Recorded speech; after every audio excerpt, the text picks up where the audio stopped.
میں آڈینس کو یہ کلیئر کروانے کے لیے آپ سے ریکویسٹ کروں گا کہ دیکھیے سب سے پہلے کہ آپ کا کیا کس طرح سے کس کیپیسٹی میں اس طرح کی گروپس جس طرح سے آپ جانتے ہوں گے موئز کے اوپر ہم نے پورا شو کیا تھا and actually it was not just moves but we wanted to reveal کہ یہ اصل میں کس طرح کی ایک گند ہے اور کس طرح کا ایجنڈا ہے جو ہمارے یوتھ کو خراب کرنے کے لیے کیا جا رہا ہے اور اس کا اصل چہرہ کیا ہے اور اس پہ ایک ٹرانسجینڈرزم کی ایک امبریلا ٹرم یوز کی جاتی ہے اور اس کو خواجہ سیرا کے ساتھ ایسوشیٹ کیا جاتا ہے. تو آپ کا کیا کس کیپیسٹی میں ان کے ساتھ کس لیول پہ کام رہا ہے, کس طرح سے آپ نے کام کیا ہے اینڈ آپ like you know like what made you get involved in order to be able to save them?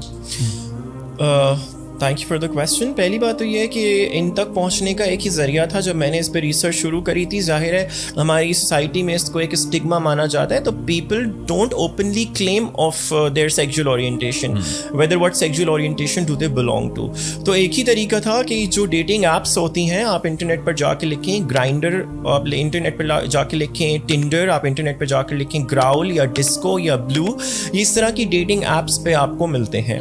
اور اس طرح میں نے بھی ان کو اپروچ کیا. میرا مقصد قطعی طور پر یہ نہیں تھا کہ کسی کی دل آزاری, کسی کو بے عزت کیا جائے, بس اتنا سا تھا کہ جب جنت میں جائیں تو سب ساتھ جائیں اور یہ اپنے ایک گناہ کی وجہ سے کہیں ہم سے دور نہ رہ جائیں.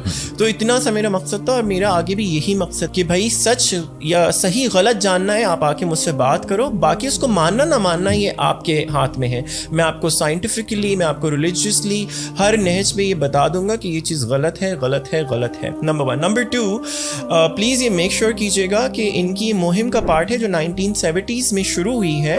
نکولس کمنگز ان کا امریکن سائیکولوجیکل ایسوسیشن کے ایک ایکس فارمر پریزیڈنٹ رہ چکے ہیں. ان کا انٹرویو یوٹیوب پہ ایزیلی ایکسیسیبل ہے, جو اپنی تقریر میں یہ بات کہہ رہے ہیں, اپنے انٹرویو میں یہ بات واضح طور پہ کہہ رہے ہیں کہ 1970s سے پہلے تک تو جو بھی سائنٹیفک ریسرچ ہوتی تھی اس کے پیچھے ایک گراؤنڈ ہوتا تھا, ایک سائنٹیفک ایویڈنس ہوتا تھا, ریالٹی ہوتی تھی. لیکن 1970s کے بعد گے کمیونٹی نے ہمیں ہائی جیک کر لیا.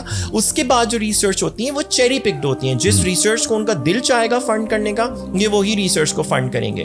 اب یہ وہ امریکن سائیکولوجیکل ایسوسیشن کی میں بات بتا رہا ہوں جو کہ سائیکولوجی کی بائبل ہے.